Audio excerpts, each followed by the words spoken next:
안녕하십니까? 세계 성도 여러분. 현재 우리들은 어려운 환경 속에서 살아가고 있습니다. 그렇지만 어떻게 우리는 이런 환경을 넘어서 하나님이 바라시고 원하시는 그런 생활을 할 수가 있을까?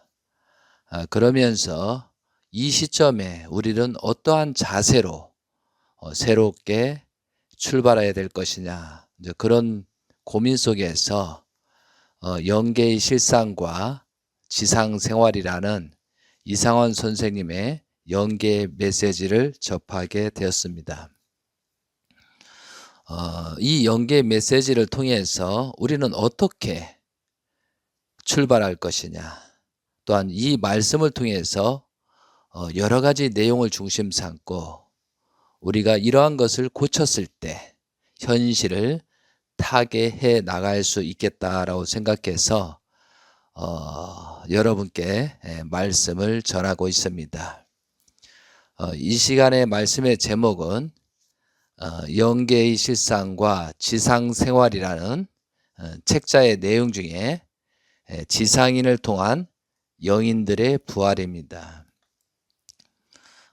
영인들은 지상의 어떤 내용을 통해서 부활되는가에 대해서 그 내용을 중심 삼고 현실의 어려움을 이런 말씀을 통해서 새롭게 거듭나는 그런 시간이 되기를 빌면서 말씀을 시작하도록 하겠습니다. 이 시간은 천기 16년도 철력 9월 23일 양력 11월 16일입니다. 이상원 선생님은 1914년도 9월 5일 함경남도 정평군 신상면 화동리에서 출생하여 1950년도 5월 21일 날 세계 기독교 통일신령협회에 입교하시고 또한 1961년도에 36가정 축복을 받으셨습니다. 또한 이상원 선생님은 신앙적으로 깊이가 있으셨고 또한 21일 동안 금식을 하시면서 하나님과 대화를 하는, 하나님을 만나는 그런 성령 역사도 있었다고 하셨습니다. 그리고 세계 기독교 통일신령협회 유지재단에 6년 동안 심우하셨고 1996년도에 태국 국가 메시아로 발령을 받으시기도 하셨습니다. 이분은 특히 통일사상과 성공 이론에 대해서 많은 내용을 체계화해서 책자로 내기도 했습니다. 그런 가운데 1997년도 3월 22일 날 철력 2월 14일 날 공직 생활을 하시면서 순직 성화하셨습니다. 이 영계 메시지는 성화하고 나서 50일 이후에 5월 11일 이후에 말씀하신 내용입니다. 이 책자는 2000년도 8월경에 발행한 영계의 실상과 지상생활이라는 내용입니다.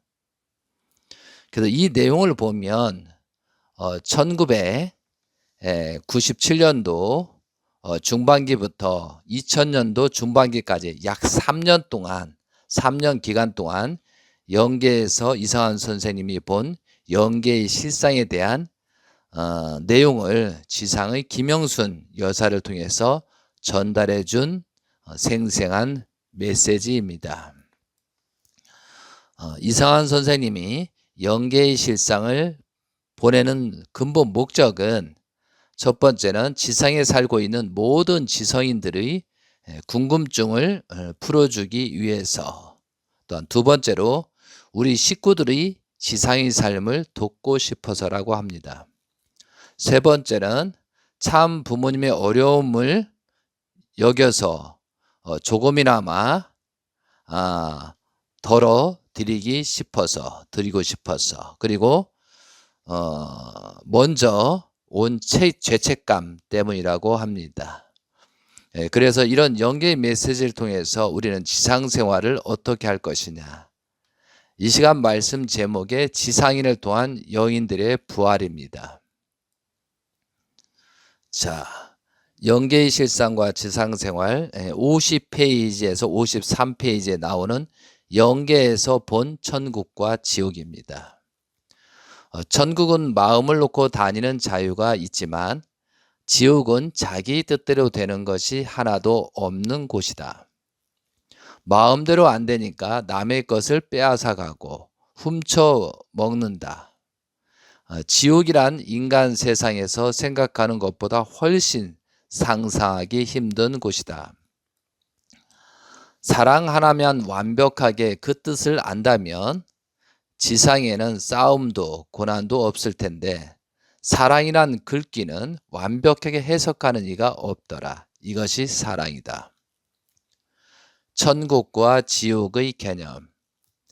천국이란 사랑으로 한 덩어리가 된 채 어울려 가면서 살아가니까 온갖 근심 걱정이란 것이 있을 수 없는 곳이다. 지옥이란 사랑을 다 까먹은 채 그것이 무엇인지도 알 수 없는 세계에서 살아가니까 싸우고 근심, 걱정, 불평, 불안의 테두리에서 맴돌고 있더라. 요약하면 천국은 사랑의 지성소요, 지옥은 사랑을 등진 곳이다. 쉽게 말하면 천국은 사랑밖에 없고 지옥은 사랑이란 글귀가 싹도 튀지 않은 곳이다. 그러므로 지옥 해방은 사랑의 싹을 틔워 사랑의 열매를 맺어야 가능하다. 이 말씀은 1997년도 6월 1일 날 메시지입니다. 54페이지부터 내용입니다. 영계에서 본 중간 영계. 중간 영계, 이곳은 천국과 같은 것을 보기가 힘들고 지옥과 같은 것도 보기가 힘든 곳이다. 마치 지상생활과 비슷한 모습이 많았다. 중간 영계에는 통일 식구와 일반인이 아주 특별하게 구별 지어져 있다. 통일교의 신앙을 하다가 여기에 온 식구의 모습은 생동감이 나며 어려운 표정이 전혀 보이지 않는다. 또 평화스러운 모습을 하면서 생활 속에서 아주 열심히 활동한다. 통일교의 식구가 아닌 다른 일반인의 모습은 우리 식구들과 많이 다르다. 그들이 생활하는 모습에는 맥이 없고 생동감이 없다. 활동하는 모습이 대부분 수동적이며 게으르고 모두가 이 속에 서서도 끼리끼리 모여서 지루한 얼굴들을 하고 살아간다. 그 이유는 그들에게는 소망이나 희망이 없기 때문이다. 우리 통일교 식구들이 머물고 있는 곳은 일반인들이 머물고 있는 영계권과 다르다. 그러나 애처롭게도 통일 영계권에도 머물지 못한 식구들이 많다. 그 이유는 여러 가지 많지만 첫째, 축복받고도 한쪽이 탈선하여 가정을 이루지 못했다거나 둘째, 축복받고도 뜻과 상관없이 살았다거나 셋째, 축복을 받고도 궤도 이탈한 삶이 있거나 등등의 예가 많다. 이들의 모습은 식구라 할지라도 이름만 식구였는데 그들이 중간 영계에 와 있다. 축복의 의미는 지상에 살 때는 잘 모를 것이다. 눈에 보이지 않으니까. 그러나 하늘나라 이곳에서는 엄청나게 특별한 대우를 받는 조건이 된다. 지금 축복의 관문의 폭이 넓어지고 참 부모님께서 값없이 막 주시는 뜻은 모든 이에게 복을 그저 주시기 위한 것이다. 그 이유는 부모이시기 때문이다.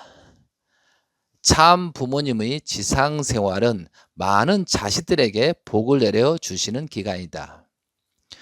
그러기에 우리 모두는 주변 사람들이 코를 잡고 끌고 가서라도 축복을 받게 해야 한다.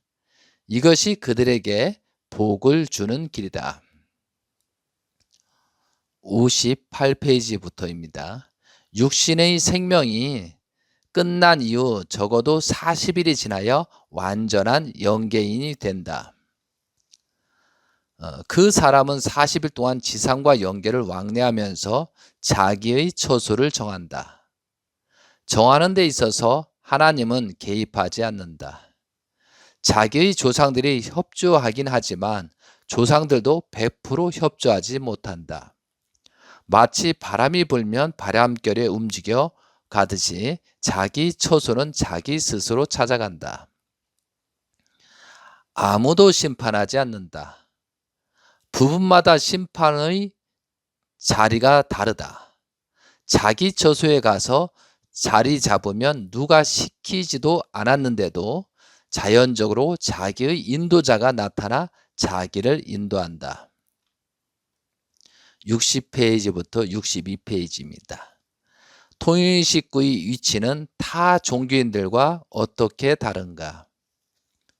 너무 엄청나다. 이것은 한마디로 표현한 말이다. 즉 영계권이 다르다. 여기에서 식구들이 각자의 삶의 모습에 따라 조금씩 다르기는 하지만 전체 위치의 영계권이 다르다. 여기서 엄청나게 다르다고 하는 것은 하나님의 위치를 두고 말하는 것이다. 하나님의 대화를 느낄 수도 들을 수도 없는 타 종교인의 영역이 있다. 그러나 통일 식구의 위치는 아예 그 위치가 대부분 하나님과 호흡할 수 있는 위치에 있다. 여기에도 여러 계층이 있다. 그룹끼리 위하는 차이가 있다. 죄송하지만 우리 식구들을 위해서 이상원이 본 영계를 밝힘으로써 지상의 삶을 정리할 수 있을 뿐만 아니라 이곳에 바로 오는데 도움이 될 것 같아 말씀드린다. 이것이 참 부모님을 위한 길이라 생각하기 때문이다. 36가정의 위치는 대단하다. 가정의 계급에 있어서는 최고이다. 하지만 최고의 자리에서 적나라하게 자신의 가오를 다 노출하고 살아가는 괴로움이란 정말 표현하기 힘들다. 예를 들면 지상에 있을 때 여자 문제, 공급 문제, 기타 등등의 문제에 걸린 윗가정은 지옥에 있는 것이 아니고 하나님 곁에 있으면서 노출된 자신의 모습으로 살아간다. 말할 수 없는 고충을 당한다. 예를 들면 다른 여자와 섹스를 한 장면이 수시로 우리 눈에 보인다. 또한 공금을 자기 마음대로 쓰면서 술집에 가거나 여자와 타락하면서 뿌린 모습이 눈에 훤히 보인다. 한마디도 지옥보다 더 무서운 곳이다. 아래 가정이나 기타 가정이 지은 죄도 죄질에 따라 계층이 많다. 그러나 대부분 하나님 가까이 있는 우리 영계권이다. 죄 지은 이들이 모여있는 감옥도 있다. 여기에서 죄인들끼리 모여서 자기의 죄를 탕감하는 방법이 있으면 얼마나 좋겠는가 하고 한탄하곤 한다. 그러나 이 영계 나라에는 스스로 해결하는 죄의 탕감 방법은 없다. 하나님의 특혜. 영계인은 지상에 있는 후손의 기도, 헌금, 봉사 등의 공적을 통해서 감옥문이 열리면 나오게 된다. 나오면 자기 위치에 맞게 인도자가 나타나서 인도한다. 위 가정이 하나님 곁에서 자기의 죄를 다 탕감한 후 편안하게 살아가는 때는 언제인가? 자기가 지은 죄를 후손이 탕감할 때까지다. 그러면 후손이 기도하고 정성 들이면 그것을 보는 영계인은 괴로워서 도망간다. 그렇지만 도망가도 또 와야 하는 곳이 자기 위치이다. 지상인의 기도와 정성이 있으면 탕감 기간이 아무래도 짧아지겠지만 대부분 그것을 모르기 때문에 당하는 고충의 기간이 길다. 영계인은 고충의 기간이 길면 지상인의 후손을 알게 모르게 자꾸 고장이 난다. 조상이 불편하니 후손도 불편하다. 더 쉽게 말하면 조상이 지은 죄 때문에 후손이 벌받는다는 말이 노골적이다. 천도를 거역하면 길이 없다. 의의 길을 따라가야 한다. 63페이지 영계인과 지상인의 생활 1. 영계인의 삶 영계인은 지상생활을 터전으로 하여 자기의 삶의 이치가 결정된다. 한 곳에 자리를 잡게 되면 특별한 특혜가 없는 한 천년이 가도 그 위치에서 살게 된다. 즉 지상의 삶을 통하여 정해진 영계의 자리가 편안한 위치에 있는 사람들은 후손들도 편안하게 살고 있다. 그러나 지상에서 자신의 삶이 잘못된 사람은 영계에 와서 지옥 등 불편한 곳에서 살게 되며 후손도 항상 힘들고 문제가 생긴다. 영계의 죄인도 후손들이 정성 들이면 변화된 자신임을 알게 된다. 이것도 종류를 나눈다면 상당히 많다. 혹시라도 지상에서 무당이 춤을 추면서 조상을 들추어내는 것은 그 조상에게 위로만 될 뿐이지 위치 변화는 안 된다. 그러나 차원이 높은 바른 기도에 의해서 특혜를 입으면 하나님의 명령에 의해 천국의 사자가 찾아와서 데려간다. 여튼 차원이 높은 바른 기도는 후손을 얘기하는 겁니다. 이 지상인의 삶. 그렇기 때문에 지상의 삶이 대단히 중요하다. 영계에서 특별한 혜택을 받아서 위치가 옮겨간다는 것은 너무 시간이 걸리고 또 무지에서 잘 모르기 일수이다. 그렇기 때문에 항상 영원한 세계에 초점을 맞춰서 생활하거나 지상의 삶을 정리하면서 사는 삶이 현명한 인간이다. 어차피 오게 될 이 나라, 그 누구도 피할 수 없는 이 나라는 필연적인 것이므로 영혼을 위하여 순간을 잘못 사는 어리석은 신앙인이 되지 않길 바란다. 방대한 이 나라의 삶에 대해서는 다 표현할 수 없지만 한마디로 요약하면 자기의 삶의 열매요 결실이다. 자기 농사의 추수이다. 더 쉽게 말하면 죄 지으면 지옥행이요 선하게 잘 살면 천국행이다. 영혼을 위해서 잘 살아야 한다. 66페이지에서 68페이지 내용입니다. 지상인과 영인과의 다른 점. 지상인과 영계인의 다른 점은 지상인은 한정된 공간 속에서 한정된 시간의 제약을 받으며 살아간다. 즉 의식주의 문제를 해결하기 위해 바쁘게 행동함으로 사는 것이 힘들고 고달프지만 영계인은 영계의 세계에서 제약 없는 방해물이 없으므로 무한히 자유스럽다. 의식주의 문제 때문에 신경 쓸 일이 없으니 무한히 밝고 교묘하다. 이 경우는 자기의 육신 생활의 결과가 천국인으로 결실되었을 때 해당하는 것이다. 69페이지 지상생활과 영계생활과의 밀접한 관계. 지상에서 나의 삶의 모습이 영계에서 어떻게 정의되는가? 지상에서 선한 생활, 악한 생활의 기준에 따라 영계에서 자기가 가야 할 영원한 자리가 정해진다. 지상생활에서 나의 삶의 모습이 어떻게 누구를 중심하고 살았는가에 따라서 영원한 세계의 하나님 편, 사탄 편, 무신론자의 위치가 결정된다. 개인의 공로, 국가 간, 세계관에 따라서 기준의 차이는 있으나 영혼의 세계에서는 국가 간, 세계관보다 더 중요한 것이 개인의 인격 형성이다. 지상에처럼 내가 보다 더 높은 위치에서 일했기 때문에 높은 자리로 간다는 생각은 잘못된 생각이다. 그러므로 지상 생활에서의 가장 알차고 보람된 삶은 나의 기준을 하나님 중심으로 사는 것이다. 개인의 욕심을 버리고 위하는 삶의 기준을 목표로 하고 살면 영혼의 세계에 와서 고개를 들 수 있게 된다. 지상인을 통한 영인들의 활동.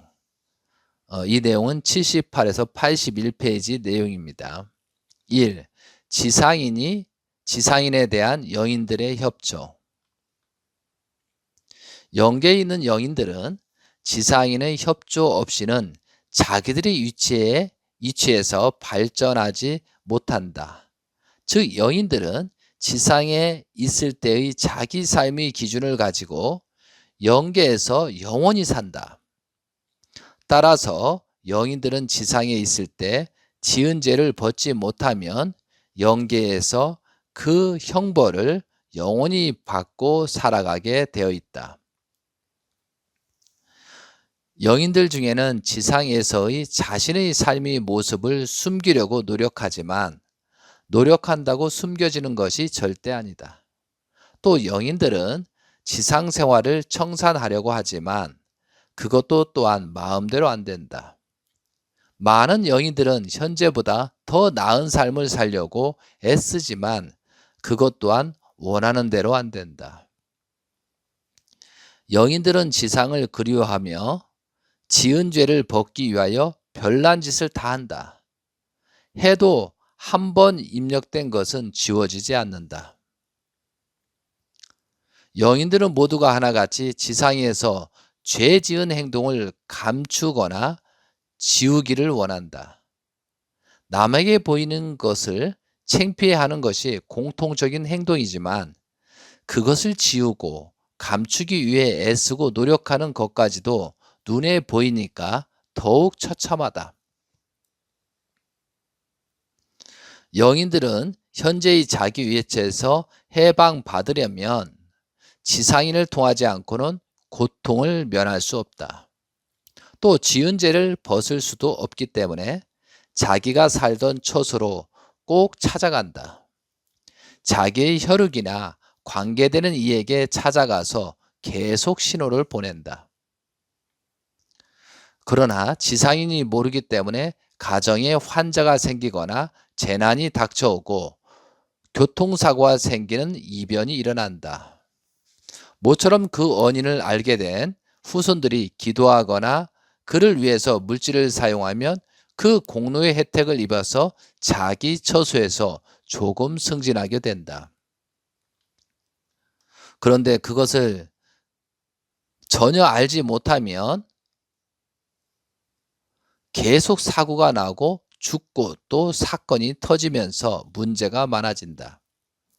그러므로 신앙적으로 문제가 없는데도 크고 작은 사건이 연속적으로 일어나는 가정은 틀림없이 조상에게 복잡한 문제가 있다고 보아야 하며 기도를 통하여 신앙적으로 해결하는 것이 가장 빠른 방법이다. 이때 10년 기중이 얕은 점술쟁이가 해결하면 영계에 있는 영인은 잠시 위로를 받을 뿐 자기 고통에 대한 문제는 근본적으로 해결되지 않는다. 영혼은 유한이 되어 잠시 조용하지만 시간이 흐르면 마찬가지다. 이것이 하나님을 아는 자와 모르는 자와의 커다란 차이점이다. 영인들은 지상인의 도움 없이는 자기 위치에서 아무리 몸부림쳐도 해결 방법이 없기 때문에 영인으로의 삶의 고통이 심할수록 지상의 후손들의 삶은 어려워진다. 영인들은 영계에서 지상인의 협조를 받기 위하여 여러 방법을 동원해서 지상의 후손들을 찾아오지만 지상의 후손들이 해결하는 방법을 모르기 때문에 점점 가세가 기울어지고 가는 길이 어려워지는 등 어려움이 되풀이된다.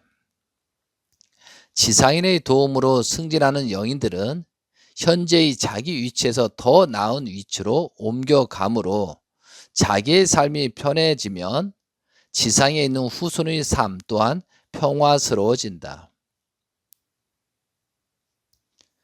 지상인과 영인과의 관계.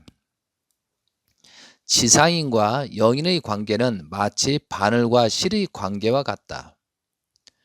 즉 지상인과 영인의 관계는 몸과 마음의 관계와 같다. 또한 지상인과 영인의 관계는 부부 사이처럼 떼어놓으려야 떼어놓을 수 없는 일체의 관계를 가지고 있다. 그러므로 지상인은 육체를 가지고 살 때, 즉 지상 생활을 하는 동안 잘 살아야 하는 것은 당연한 이치이다. 그러나 그렇게 살지 못한 삶이었음을 깨달은 것은 대부분 육체를 이미 잃어버린 영인의 모습일 때이다. 육체를 가지고 지상에 살 때 영혼의 세계를 준비하고 정리하며 그날그날의 삶을 잘 살아야 한다는 결론을 내리고 싶다. 이미 육체를 잃어버린 영인을 위하여 지상에 있는 후손은 어떻게 해야 하는가?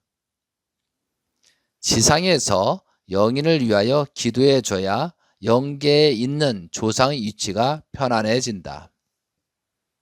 그리고 조건을 세워야 된다. 오늘날 참부모님이 우리에게 종족종 메시아가 되라고 명령하신 것은 대단한 특사이다.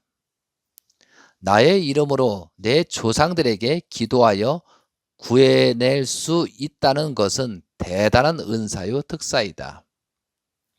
그러므로 우리들의 조상들을 위해서 기도하며 편안한 위치를 안착시켜 줌으로써 내가 살고 있는 지상 생활이 편안해진다.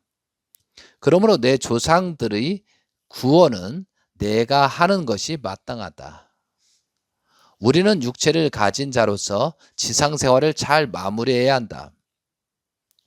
내 조상들의 구원을 위하여 내가 종족적 메시아 사명을 해야 하는 것은 당연하며 영계에서 본 영인들에게도 특사의 길이 되는 것이다. 이 말씀은 1997년도 7월 7일 날 말씀 내용입니다. 자, 93페이지입니다. 영계법은 원칙 그대로이다. 많은 사람들은 하나님의 근본된 힘이 만유 원력의 힘이라고 알고 있다. 그러나 이 힘의 작용을 어떻게 내가 소유할 것인가는 잘 생각하지 못한다. 지상에서는 인정으로 봐주고 사랑으로 봐주기도 한다. 부모 자식 간이기 때문에 어쩔 수 없이 봐주는 경우도 있지만 영계법에는 부모 자식 간이라도 봐주는 법이 없다. 법이니까 까다롭다기가 아니고 원칙 그대로이다. 사랑의 하나님이라는데 왜 봐주는 것이 통하지 않을까 하고 의심도 가겠지만 근원된 사랑의 주체이시기 때문에 봐주게 되면 질서가 파괴된다는 것이다. 영계법은 대단히 엄격하다. 컴퓨터의 정확도처럼 검열은 까다롭다. 지상에서 천국의 이상향을 바라보며 살기를 노력해야 한다. 이 내용은 105페이지에 있는 내용을 잠깐 추가했습니다. 영혼의 세계를 위하여 봐줄 수 없다는 것이다. 즉 자식을 사랑하기 때문에 용서하지 않으신다는 것이다. 그러므로 우리 모두 영혼을 위하여 순간을 잘 장식해야 한다. 사랑하는 성도 여러분, 이 말을 좀 잠깐 제가 느낀 것을 좀 말씀을 드리겠습니다. 수많은 사람들이 지상에서 살고 있습니다. 사람마다 각자 조상의 업보로 말미암아 행복하게 사는 사람이 있는가 하면 고통을 받고 있는 사람들도 많이 있습니다. 그렇다고 원망을 하고 있으면 결국 실패한 사람으로 살아가다가 결국 본인 또한 악한 여인으로 가서 더 큰 악한 영이 되어 지상에 있는 후손들에게 악한 영향을 주게 되는 것입니다. 저는 이런 생각을 하게 되었습니다. 그동안에 수많은 조상인들은 재림즘 시대에 혜택이 없는 시대에 살고 영계에 간 불쌍한 조상들입니다. 지상에 있었을 때 우리들처럼 시대적인 혜택을 받지 못하였습니다. 그러므로 선악의 내용도 몰랐고 어떻게 지상 생활을 해야 하는지를 모르고 있었던 것입니다. 우리 조상들은 그냥 인간적인 양심의 기준으로만 살았던 조상들입니다. 그러므로 잘 모르는 상태에서 지상 생활을 하였기 때문에 어쩔 수 없는 조상이 되었다고 생각하고 우리들은 조상들을 위로하고 또한 조상들을 위하는 그런 자세가 필요하다고 생각이 됩니다. 그래도 그러한 조상들이 있었기 때문에 우리들이 재림주 시대에 선택되어 축복 시대에 살고 있는 것입니다. 그러므로 아무리 힘들고 어렵다 하더라도 조상들에게 감사하는 마음, 이 시대에 태어나게 한 것을 감사하고 또한 재림주 시대를 맞이해서 축복의 관문이 열고 모든 조상들을 구원할 수 있는 그런 중심 인물로서 태어났다는 것을 감사해야 될 것이 우리들이 해야 될 사항이라고 보고 있습니다. 수많은 사람들이 조상을 원망하면서 살아가는 사람들이 많이 있습니다. 조상 탓만 하는 사람들의 대부분의 인생의 말로는 비참한 모습으로 연계해 가고 있습니다. 그러니까 지혜로운 우리들은 조상의 업보에 대하여 한탄하고 원망하지 말고 그래도 조상의 업보로 재림주 시대에 태어났음을 감사하고 지상 생활을 온전하게 살아가도록 노력해야 하겠습니다. 현재의 나의 모습이나 나의 가정을 보면 비참하고 어려운 환경이더라도 이것을 원망하거나 불행하게 생각하지 말아야 하겠습니다. 그래도 살아 있으니 감사한 마음으로 긍정적인 마음으로 생활하도록 노력해야 하겠습니다. 조상의 업보라고 생각하면서 그래도 살아 있어서 탕감 조건을 세울 수 있는 기회가 있으니 감사의 마음으로 살아야 하겠습니다. 그리고 우리들의 조상의 업보를 탕감 조건을 세워서 조상들을 해원하고 또한 후손들을 위하여 많은 공적을 세워야 하겠습니다.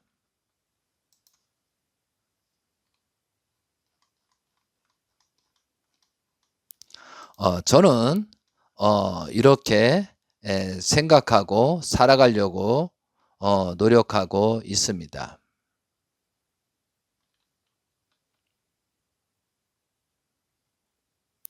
그러므로 우리들은 지상에 살면서 첫째 무엇을 하면서 살아야 하는 근본 목적을 가지고 살아야 하는 것입니다.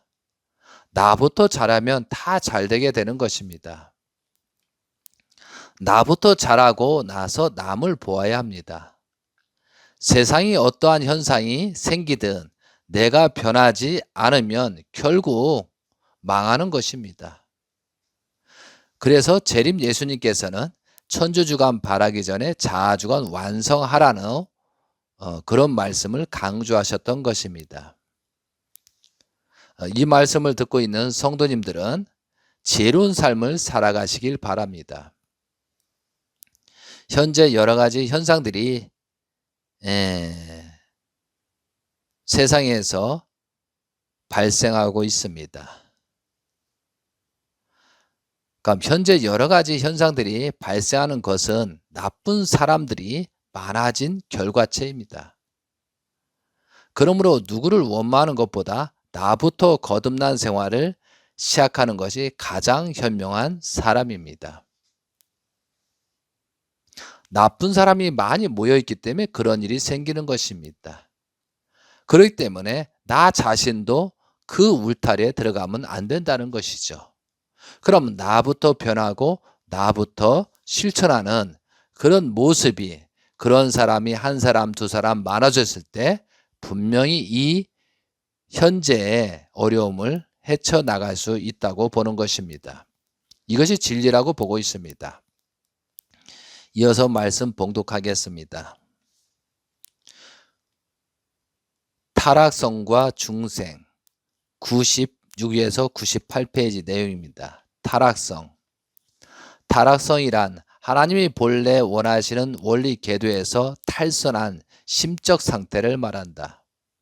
그런데 어떻게 해야 인간은 이 타락성을 벗고 본래의 원리 궤도를 다시 회복하는가? 하나님이 우리 인간을 어떤 이유도 조건도 없이 사랑하시는 것은 오로지 자식이기 때문이다.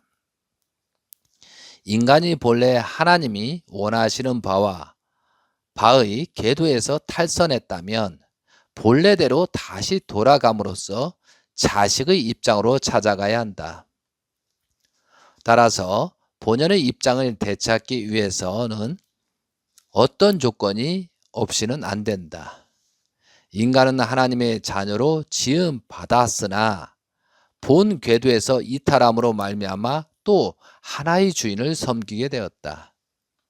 두 주인을 대하는 인간은 하나님이 주인이 됨을 완전히 깨달아야 한다. 즉 두 주인 상태의 입장을 청산한 후 하나님 품에 돌아와야 완전 복귀가 되는 것이다. 자, 중생이란 완전 복귀란 그렇게 쉬운 것이 아니다. 이미 원리 궤도에서 이탈함으로써 하나님의 자식의 입장을 떠난 인간에게는 타락의 피가 흐르고 있으므로 그 혈통을 정리하지 않고는 안 된다. 즉 인간은 다시 태어나야 한다. 그런데 거듭 태어나기 위해서는 중생의 가치 기준을 알아야 한다. 그 중생의 가치를 깊이 설명하자면 더럽혀진 내 혈통을 완전히 성별한 후 하나님의 사랑을 전수받아야 한다. 다시 태어나야 한다는 말이다. 다시 태어나기 위해서는 이미 태어난 내 몸뚱이가 어머니 뱃속으로 다시 들어갔다가 나와야 한다는 결론인데 그거야말로 신기루 같은 농담이라고 생각할지 모른다. 원리적으로 볼 때 우리 인간에게는 작은 가치 탕감 조건을 세워서 하나님 앞으로 나아갈 수 있다고 했다. 그것이 그렇게 하기 위해서 중보자가 있어야 한다. 그 중보자가 참 부모이시다. 인간은 참 부모님을 통하지 않고서는 하나님 앞으로 나아갈 수 있는 조건이 없다. 따라서 타락성은 참 부모님을 통해서만 벗을 수 있으며 인간은 참 부모님을 통하여 하나님적인 가치 기준의 본래의 궤도에서 자식으로 등장할 수 있는 것이다. 그러므로 타락성은 우리가 본래 사탄으로부터 받았기 때문에 거기서부터 분리해야 한다. 나 스스로의 노력으로 타락성을 벗는다는 것은 잘못된 생각이다. 인간으로부터 타락성 근성을 분리시키는 일은 참부모로부터 받은 축복의 가치를 깨닫게 될 때 가능하다. 그러므로 축복의 가치 기준은 여러 가지 뜻을 내포하고 있으며 참 부모님의 가치 또한 놀라운 사실임을 이 나라의 영계에 와서 비로소 깊이 깨닫게 되는 바이다.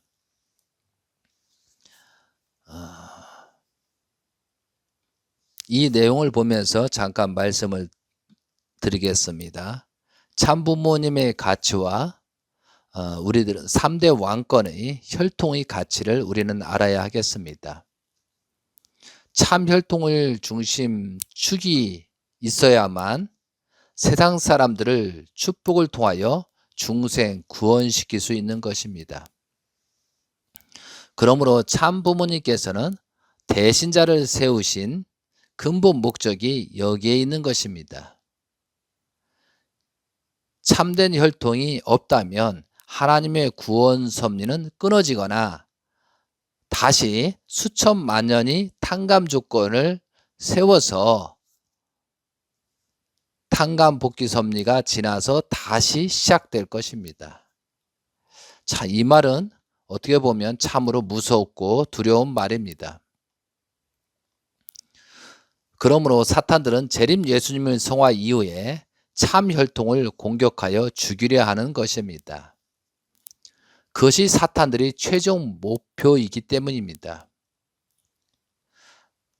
그래서 우리가 이러한 사실을 모르면서 사탄의 유혹에 빠져서 참 혈통 대신자를 공격하는 자들은 참으로 심각한 직면에 처할 것입니다. 무서운 때가 지금 오고 있다는 사실입니다. 그러므로 이 시기에는 누구나 할 것 없이 각자가 자가 진단하여야 살 길이 열리는 것입니다. 무죄는 구원이 없다고 하였습니다.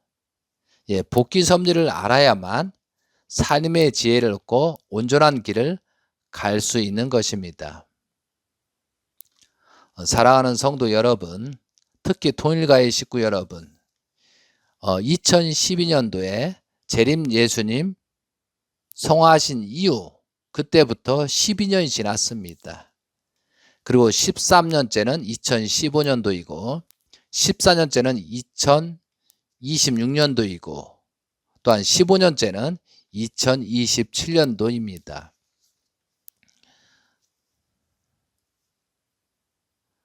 우리들이 회개와 용서를 빌고 거듭남이 없다면 이 3년 기간에 우리가 상상할 수 없는 엄청난 일들이 여기저기에서 일어날 것입니다. 현재 통일가에 일어나고 있는 현실을 보면 심각하다고 여겨질 것입니다. 이러한 일들은 시작에 불과합니다. 이러한 내용을 보면서 다시 돌아보고 다시 생각하고 자가 진단하지 못하면 더욱 큰 사건들이 여기저기에서 일어날 것입니다. 그러므로 지금이라도 무엇이 문제가 있었던 것인가, 그것들을 살펴보고 회개할 것이 있으면 회개하고 용서를 빌면서 다시 시작하지 않으면 더욱 충격에 빠지고 그 무리 속에 나 자신이 빠져버릴 것입니다. 저는 조금이나마 복귀 섭리를 알기 때문에 여러분께 사랑의 말씀을 전달드리고 있는 것입니다. 재림 예수님의 대신자이신 문영진 천일국 왕님께서는 재림 예수님 성화 이후 하나님의 부름을 받고 재출발을 섭리를 시작하셨습니다. 하나님께서는 재림 예수님 성화 이후 다시 한국에서부터 2013년도 1월 13일 귀원절을 맞이하면서 출발하고자 고대하셨습니다. 그러나 통일가의 사람들은 성한 내용이나 그런 것도 모르면서 잘못된 것을 회개와 용서를 빌지 않고 사탄의 유혹에 빠져 있는 상태이기 때문에 대신자는 미국 광야에서 다시 시작하게 된 것입니다. 유대민족들이 예수님의 십자가에 돌아가시고 난 다음에 포도나무에 농부, 포도나무 농부의 비유를 보면 이스라엘에 다시 예수님이 재림하지 않았습니다. 2000년 후에 한반도에 오셨습니다. 근데 한반도의 나라나 기독교나 또한 통일가의 그런 기준을 제대로 세우지 못했습니다. 또한 재림 예수님께서 탕감 조건을 세우고 수많은 사람을 축복을 시켰습니다. 근데 그들이 지금 다 어디에 있고 어떠한 모습으로 살아가느냐 이거죠. 그런데 재림 예수님이 계실 때는 축복받고 타락한 자녀들을 또 자녀라고 생각해서 다시 위로 축복, 다시 재축복, 다시 청산하고 축복의 은사를 주셨습니다. 그래서 그런 대로 재림주 시대에 살고 있는 시대는 그런 대로 갔던 것 같습니다. 근데 재림 예수님께서 성하신 이후에 축복받고 잘못된 사람을 어떻게 청산해 줄 수가 없는 상황이기 때문에 그 악이 커져서 결국은 지금 이런 환란에 심각한 문제들이 발생된다고 저는 확신하고 있습니다. 그렇지만 하나님의 섭리는 세계를 위하고 영계 육계를 위하기 때문에 출발하는 것입니다. 그러므로 재림 예수님의 가장 중요한 내용이 참 혈통입니다. 그 혈통이 문영진 천일공 왕님이 되시는 것입니다.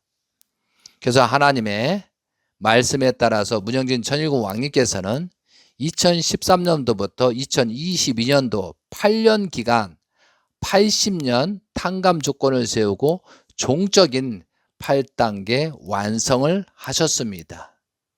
저는 그 내용을 목격하고 있었습니다. 그리고 2021년부터 8년 기간 동안 횡적 8단계 복귀 섭리를 현재 진행하고 계십니다. 2021년도는 개인 복귀 완성, 2022년도는 가정 복귀 완성, 2023년도는 종족 복귀 완성의 기대를 세우셨습니다.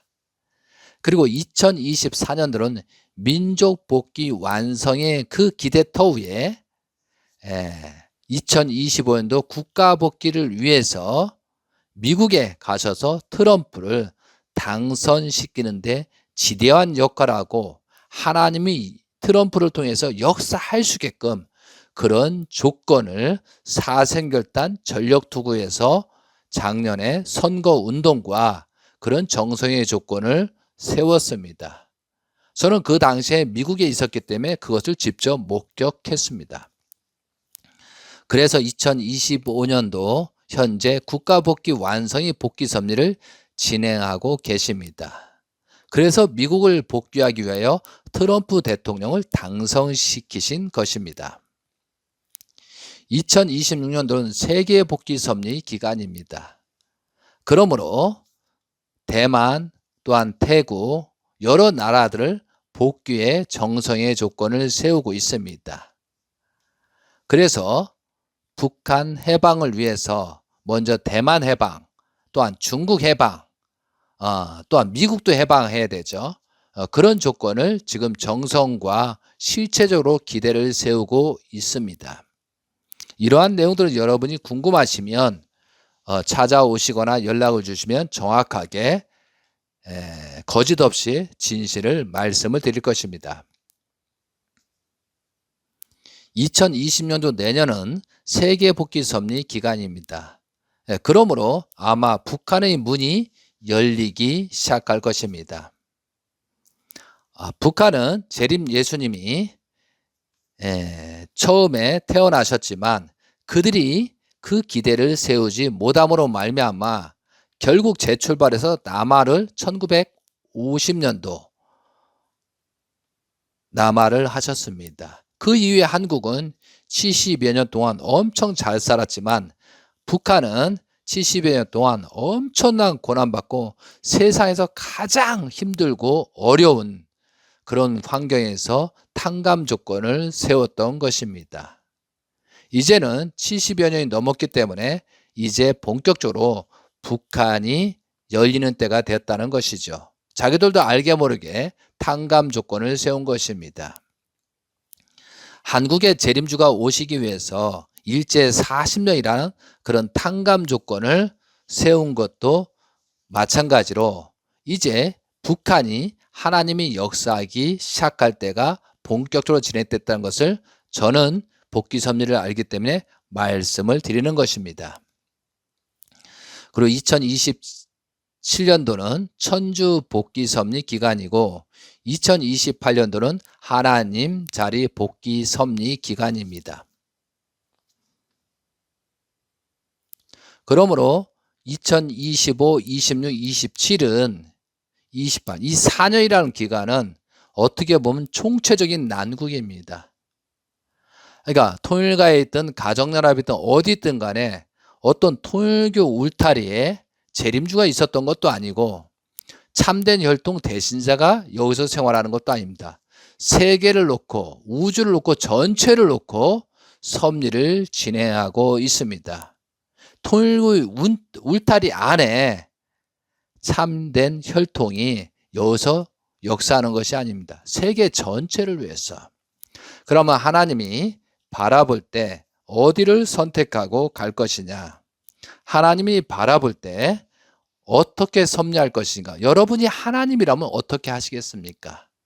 이 작금의 통일가의 상태를 보면서 하나님은 어떻게 복귀 섭리를 진행했느냐? 하나님의 심정을 깨닫게 되면 현재 대신자이신 천일국 왕님께서 섭리하는 내용을 조금이나마 이해할 수 있다고 생각합니다. 자, 이어서 영계의 실상과 지상생활 내용을 봉독하도록 하겠습니다. 우리가 힘든 내용 중에 이런 내용 또한 알면서 희망을 갖고 살아갔으면 좋겠어서 말씀을 드립니다. 113에서 115페이지 참사랑과 빛의 발광체. 참사랑이란 본연의 에덴 동산에서 잃어버렸던 사랑을 다시 찾아서 하나님과 더불어 살아가고자 하는 본연의 사랑을 말합니다. 그런데 이 사랑의 가치 기준은 하나님을 중심 삼을 때 참사랑이란 명사가 붙는 것입니다. 하나님을 떠난 참사랑이란 있을 수 없다. 에덴 동산에서 아담과 해와가 첫사랑의 열매를 하나님께 바쳐드리지 못했기 때문에 하나님과 인간의 부자지 관계가 많은 세월 가운데 슬픔의 역사 속에 흘러오게 되었다. 첫사랑의 열매를 사탄 앞에 내줬기 때문에 하나님도 그 첫 것을 다시 거두어 드리는 작업을 하셔야 한다. 그러나 이미 많은 죄악의 씨앗들이 지상에 뿌려졌기 때문에 하나님은 그 죄악의 열매를 추수한 후 쭉정이와 알곡을 분별하여 거두어 드리고자 하신다. 여기에서 첫 열매를 내줬기 때문에 다시 빼앗아 찾아오는 작전이 필요하다. 이것이 탕감 조건이다. 참 부모님이 지상에 오심으로 말미암아 이 공식이 풀려나가게 된다. 하나님이 복귀 섭리에 나오신 궁극적 목적은 잃어버린 자식을 찾는 것이기 때문이다. 인간은 참사랑의 근본을 깨달아서 하나님 앞에 참사랑을 돌려드려야 한다. 그래야 참 부모를 통하여 축복의 기준을 걸쳐 중생하여 성별된 자만이 하나님의 자녀로서 등장할 수 있기 때문이다. 따라서 축복의 과정을 통과하지 않는 자는 첫 열매의 자격이 없는 것이다.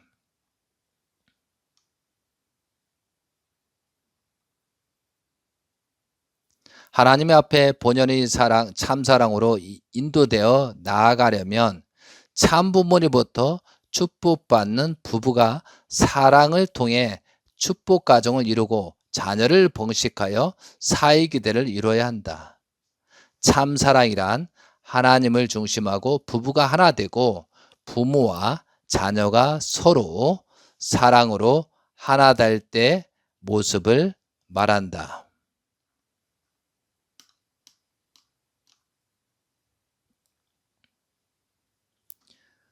125페이지 완성한 인간은 하나님적 가치.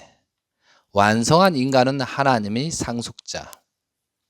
인간이 제대로 성장하여 하나님의 자녀로서 완전히 인정받게 될 때 인간은 하나님 앞에 완전한 자녀가 되며 모든 것을 상속받게 된다. 즉 하나님의 자녀로서 그리고 피조 세계의 주관자로서 인정받은 인간은 하나님 앞에 무한한 기쁨의 대상으로 서게 된다. 그러한 인간은 하나님과 더불어 항상 동거동락함으로써 하나님의 생각을 헤아릴 수 있는 심정적 기준을 갖게 되며 하나님적 가치 기준을 갖게 된다. 그러므로 완성한 인간은 곧 하나님적 가치 기준의 자리에까지 가는 것이며 이것이 인간을 대하시는 하나님의 마지막 소망이다. 하나님은 모든 것이 내 것이요 내게 했노라 하고 축복하고 싶은 완전한 인간의 자리를 원하시는 것이다. 그러므로 그 자리는 하나님의 광채 속에서 항상 하나님과 더불어 살아가는 자리가 된다. 천국. 천국은 간단히 말하면 개인주의, 자기중심주의가 없는 사람들이 모인 곳이다. 상대를 위하려는 마음, 부안이 주려는 마음이 충만한 공생, 공영, 공의주의 세계라고 요약할 수 있다. 지옥. 지옥이란 내 개인과 내 사정과 내 것에만 집착하는 사람들이 모인 곳이다. 이런 성향을 가진 인간들이 가는 세계가 지옥이다. 영원한 세계. 일반적으로 지상인의 대부분은 모든 삶의 이상을 오로지 육신의 쾌락을 추구하는 데 둔다. 그렇기 때문에 하나님을 알지 못하는 사람들의 지상생활은 지옥행의 연습장이 되기 쉽다. 그러나 영혼의 세계는 누구나 피할 수 없는 길이므로 영원한 세계에 비해서 짤막한 지상생활을 정말 하루하루 점검하면서 인생을 마감해야 한다. 영원한 세계의 규범은 지상생활처럼 사정이 통하지 않는다.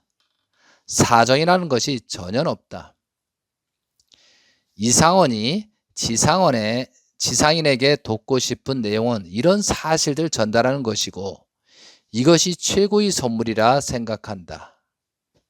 영혼을 위하여 순간을 어리석게 사는 자가 되지 말라. 이러한 말들을 당부하고 또 당부하고 싶을 뿐이다. 이것이 참부모님 앞에 효도하는 길이다. 영계의 정리가 복잡하기 때문이다.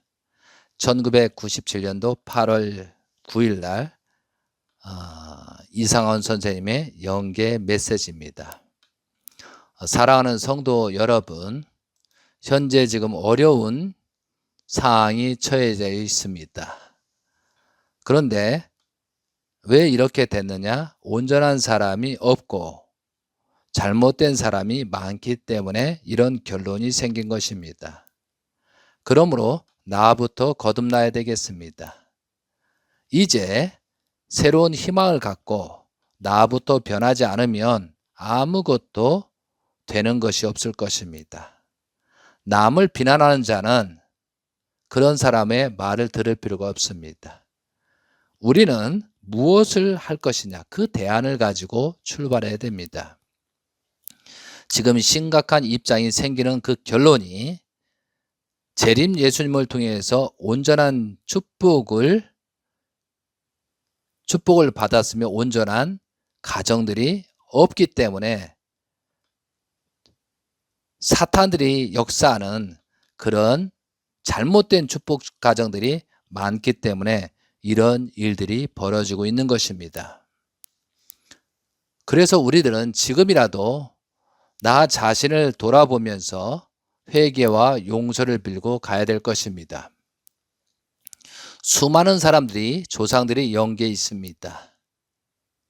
그 사람들이 많은 내용으로 우리한테 작용을 하고 있습니다. 그런데 그런 작용들을 우리는 어떻게 생각하면서 갈 것이냐? 결국은 우리가 하지 못하면 우리 후손들이 또 그 일을 수고로 해야 될 사항인 것입니다.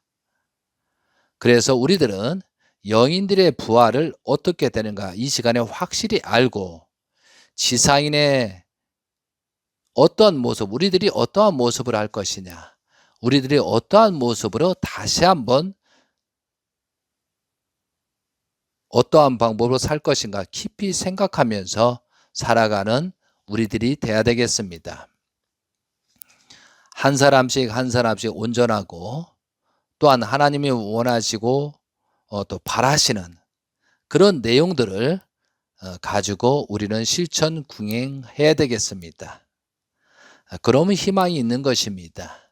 그러한 희망을 가지고 어두운 이런 세상을 헤쳐나가는 여러분이 된다면 곧 이런 내용들이 다 수습되고 하나님이 바라시고 원하시고 행복한 지상생활이 될 거라고 확신하면서 말씀을 마치도록 하겠습니다. 감사합니다. 이 말씀을 많은 분들에 전달해 주시고 같이 동참하면서 하나님이 바라시고 원하시는 또한 영계에 계신 예수님, 재림 예수님께서 원하시고 바라시는 그런 내용으로 우리가 지상생활을 잘 해야 되겠습니다. 이 말씀을 듣는 성도님들 하나님의 축복이 가득 충만하시길 기원드리면서 전달 부탁드리면서 말씀을 마치도록 하겠습니다. 감사합니다. 아주 아멘.